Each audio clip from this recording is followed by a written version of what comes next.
Hi, I'm Rob and welcome to East Coast Sailing.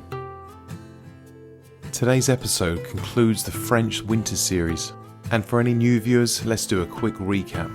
After a very early morning start leaving Tollesbury, I crossed over towards Ramsgate. Wind conditions over the 4 days of sailing varied greatly. It was either light and variable or quite heavy winds on a return journey where wind speeds picked up to 30 knots.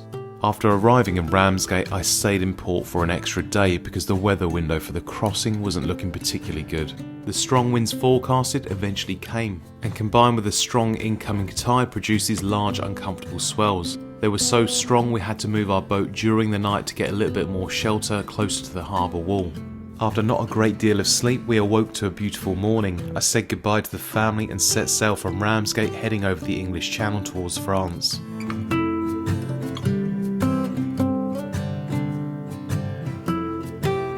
The journey was pretty uneventful. We saw a couple of ships and made my way past Sandetti light vessel. I was recreating a journey I made some 7 years before at this very light vessel. We also witnessed boats breaking down and getting towed in, and finding life jackets floating in the English Channel. After checking the area for 30 minutes and radioing it in, I eventually crossed the busy shipping lanes and finally arrived at Gravelines. You can only get into Gravelines 3 hours before high tide, and I arrived 4 hours before high tide, forgetting France was an hour ahead. After a nail-biting ride over the entrance bar with only 0.8 metres of depth under the keel, I pulled into the protected waters of the canal that enters into the historic town of Gravelines. Made it just in time.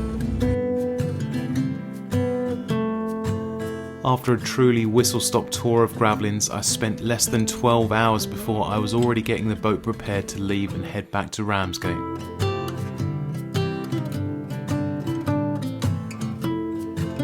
As the coast of France slipped away into the horizon, the prevailing tailwinds grew stronger and stronger.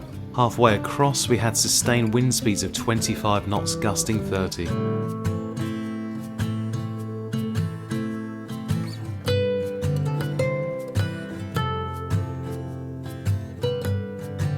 Luckily, this wild ride drew to a conclusion as I surfed down the last couple of waves. The undulating cliffs of the Kent coastline slipped under the misty fog, and the welcoming sight of Ramsgate came into view. I also covered every aspect of the UK and French customs procedures to make sure you stay on the right side of the law. I also covered my hour interrogation of Border Force when I eventually got back to Ramsgate. After all the excitement, I decided to have an early night. I had to adjust my engine shaft alignment when I was at Gravelines due to a small engine vibration. I had one more surprise that would await when I did my engine pre-start checks of the morning. I found a massive crack on the water pump drive belt. Today's journey will be leaving Ramsgate and travelling 42 nautical miles. We'll be travelling round Broadstairs, past North Forelands, over the Thames estuary, cutting through the southwest sunk, onto the Wallet Spitway, past the Eagle Buoy, Bench Head, and finally we'll be anchoring, waiting for the tide to come up before arriving back in Tollesbury at night.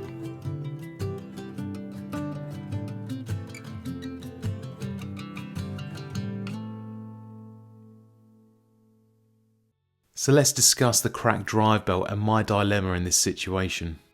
So if you're like me and you do your own maintenance, you're probably thinking, well, what's the issue with changing out a cracked water pump drive belt? It's very straightforward. Literally a handful of bolts, 20 minutes later, and a £3 part, and you could be back on the water. The issue is I took all of my major spares off after the trip from Alderney, and I thought I had loads of spare belts on board. So it was really frustrating. I went through every bilge locker. I could not find a spare water pump drive belt. So I was in a real predicament. Despite the drive belt looking like it was ready for the bin, the main strength actually comes from the glass reinforced fibres that run on the outside of the belt, which was still intact. The water pump is located on the bottom left of the picture. The water pump is powered via the engine. As the crankshaft turns, it turns the alternator and water pump drive belt pulley. As the water pump is turned, the impeller will be spun, which draws in fresh seawater and pumps it along the blue pipe where it enters into the heat exchanger. The heat exchanger, highlighted in yellow, does exactly what it says on the tin. It exchanges heat from a sealed circuit and transfers that heat over towards the fresh seawater.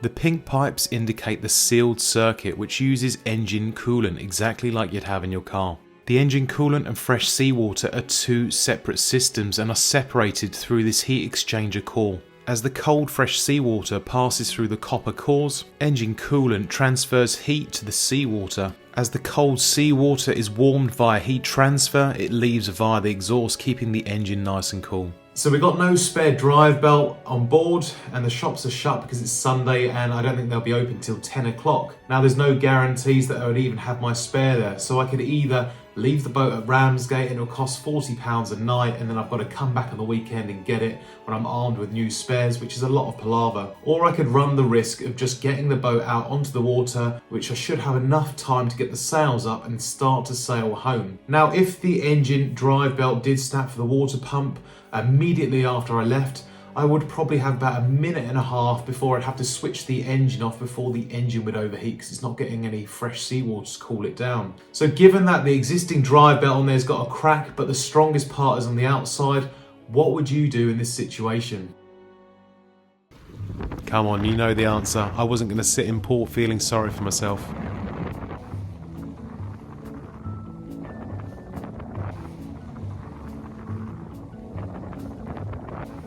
Well, it started out quite a miserable morning, but it seems to be settling a little bit. The mist is burning off. Visibility's probably increased to about 3 miles, I'd say. Doing about 2.5 knots. So it's a little bit slow. We've got tide running against us, so as soon as we get around Margate, the tide should turn at that point, and then we should get some better speeds over ground. I've got no engine today because I've got that drive belt and it's got a crack in it, and I don't want to jinx it and overuse it, so I think I'm going to preserve that just until I come into the marina, even though we're making slow speed. So I'll probably get to Tollesbury about 4 or 5 o'clock in the afternoon at this rate. I can't get in anyway because high tide is at 11 o'clock, so I would have missed the 11 AM slot I was trying to get in for, but that is not going to happen. So I should have to tie onto one of the mooring buoys, get the boat set up and then come in. My only worry is it's winds of 14 knots but it's gusting 30, so it's not ideal for mooring a boat in the dark on your own. But I'm sure it'll be okay. I had a pretty rough landing yesterday and people were quite impressed with the border force. Thought I was quite professional, so I don't know how they thought I was professional. Let's go through a bit of passage planning from Ramsgate back to Tollesbury. There's no tidal restrictions leaving Ramsgate as it's accessible all states of the tide. We should have daylight from 7 AM till 5 PM. We can only get into Tollesbury an hour and a half either side of high water, and high tide is at 11 o'clock, so we have a 3-hour arrival window. The total distance home is 42 nautical miles. I planned to average 7 knots all the way home, which would have given me a journey time of 6 hours. I was going to leave at 6 in the morning, which meant I would have had to sail for an hour in the dark, and I would have arrived 1 hour after high water. With no engine to top up my speed, I was going to be woefully under my average planned speed. After discovering the water pump drive belt, my start was delayed and I knew I'd already missed my arrival window at Tollesbury in the morning. After finally deciding to leave Ramsgate at 8 o'clock, I'd have a 9-hour journey ahead of me and try and get in just before daylight hours to Tollesbury. I'd then have to anchor for 5 hours and wait for the new tidal window at 11 PM. The wind speeds would be 20 knots from a southwesterly direction. We'd also have a tide of 1.5 knots against us until we got round North Forelands. We'd have slack water for an hour before the tide would turn and push us towards our destination. After passing through the Buxey Sands, I'd then have a head-on tide all the way back to Tollesbury.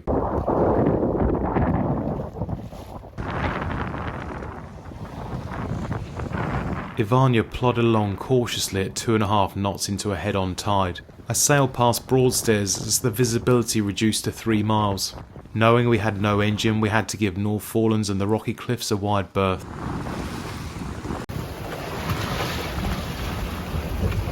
One of the most commonly asked questions is, do you get lonely when you go solo sailing? And of course the answer is yes. I would love to be with my family, but if my wife doesn't enjoy sailing, there is no point forcing someone to come along. And the best way to deal with this is by making amazing memories at each of the places along the coastline. I'm lucky enough to have a supportive wife who's always encouraged me to carry on and chase my dreams of sailing.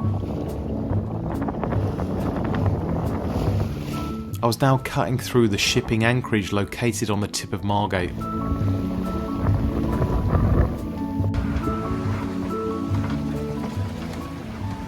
A couple of viewers made some very valid points in the last video where I never mentioned anything about the TSS, which is the Traffic Safety Separation Scheme, and I also didn't mention anything about red diesel, so I'm going to cover these points in this video just for completeness of all the documents. In 1967, a Traffic Safety Separation Scheme was first introduced into the Dover Strait. Although it was initially voluntary, it soon became mandatory in 1971. The TSS sets out a series of invisible shipping lanes. The shipping lanes are visible on paper or electronic charts. The shipping lanes separate traffic in the direction of flow and they're generally 4 miles wide. Whilst this has greatly reduced the amount of shipping accidents that happen in the Dover Strait, it poses a new risk for pleasure craft such as myself. As the traffic's condensed to a much smaller area, it can prove very difficult trying to cross the shipping lanes on a busy day. The shipping lanes are covered under COL regs, which is the Convention on the International Regulations for Preventing Collisions at Sea, 1972. All the regulations that relate to the TSS are covered under Rule 10 within COL regs.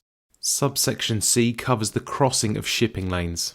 A vessel should go as far as practical to avoid crossing traffic lanes, but if obliged to do so, she'll cross on a heading as nearly as practical at right angles to the general direction of flow of traffic. It was raised that my planned route wasn't exactly 90 degrees to the shipping lanes. I was probably 10 degrees off the first set of shipping lanes. If I was very anal and kept exactly at 90 degrees to both shipping lanes, I would have been in the lanes for much longer than necessary. By keeping a straight course, it would have made my movements very predictable for any ships passing by. They would have been able to track my AIS and see exactly where I was going. This illustration shows acceptable movements across the shipping lanes. On the bottom, if you have a strong tide running from left to right, it's acceptable to cross the shipping lanes at a slight angle. Do not attempt to steer into the tide as you will be going in the shipping lanes for longer. In the UK, we are still legally allowed to use red diesel to propel a pleasure craft. So if you are going to use red diesel when you're going over to France, you have to have it in your main tank. You're not allowed to carry it in jerry cans external to the main fuel tank. You also need to make sure you keep any receipts when you're travelling over to France, and make sure when you're in the UK and you buy diesel, make sure they get that signed off saying the duty is being paid, and that should keep you out of trouble. Having been sailing for 3 days and freezing temperatures, I was starting to lose concentration. There's nothing a nice warm cup of coffee can't solve. The sea states seem to be confused with waves coming from different directions.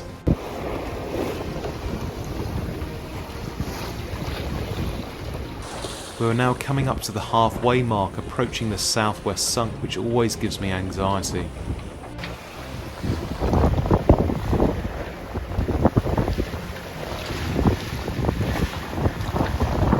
Even though I've missed my tidal slot to get back into Tollesbury at 11 o'clock, the good news is it's high water still here at the southwest sunk, so it means I could go any part of that sands on the boat and I would still have clearance under the keel.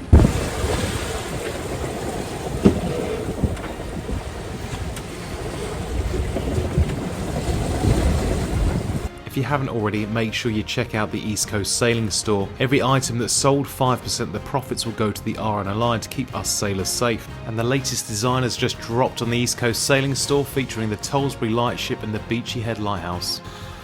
Crossing the southwest sunk in the deepest part of the channel posed no real risks. I didn't see a depth reading of anything less than 5 metres. The sun was finally starting to break through the cloud cover and warm me up. I was now on the home straight and had passed all the dangerous zones. I went past the safe water Swin Spitway buoy. Look how powerful the head-on tide is. I've probably got 2 knots against me.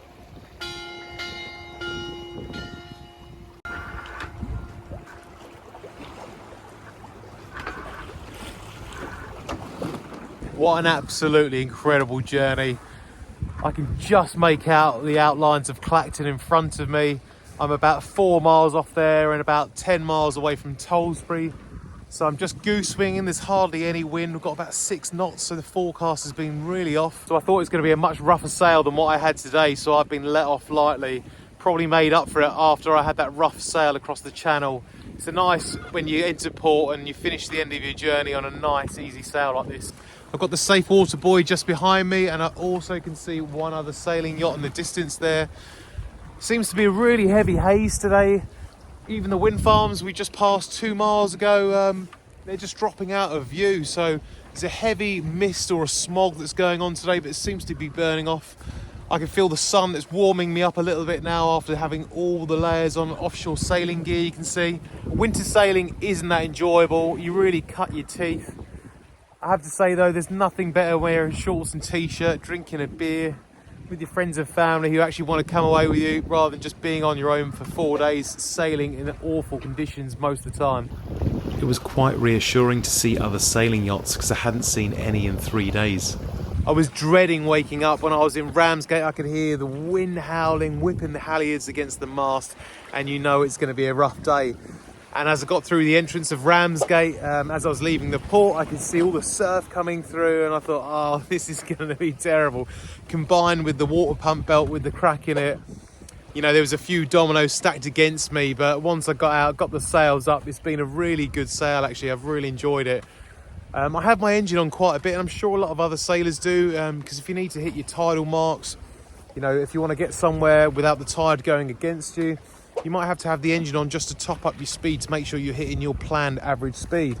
So being forced not to use your engine at all, it's been really relaxing. I forgot how hypnotic and lovely it is just listening to the sound of the water and the boat pushing through the waves.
If you do a lot of winter sailing, one small piece of advice is bring a cheap sleeping bag, as it is the best thing you will ever do.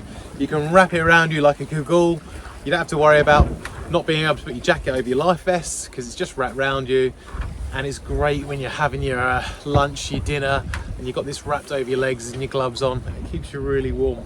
Progress is very slow, but luckily I found the last Corona in my fridge, which is in for emergency uses only. So thank you to my mate Ben who left this on board. Perfect way to finish this sail, hey? Hopefully that water pump belt holds, otherwise I'm gonna have to bust out the Tohatsu engine and put it on the temporary mount, which I did last year just for emergencies. But so far so good. The local fishermen from Mersea were trawling the seabeds to get their latest catch. It was nice to see some civilization. I felt like I'd been away for 4 days in a remote location. I was now within spitting distance of the Bradwell Powerstation, which has 2 unique grey boxes which can be seen on a clear day from miles away. So I'm just crawling into Tollesbury and it's 5:15. I left at 7:15 this morning, so the whole journey has taken me 10 hours and I haven't been able to use the engine. Now it suddenly got very cold and it was lovely earlier on. The sun came out for a brief spell and I was really getting warmed up, but I've had to put all my layers back on again because it's just dropped. And you can see we've got all this sea mist descending. I can barely see the power station just behind me, and that's only about 1.5 miles, so the visibility has been very poor today. But what an epic journey. I'm going to take the sails down in a minute, make myself a bit of dinner, tidy the boat up, get ready to dock.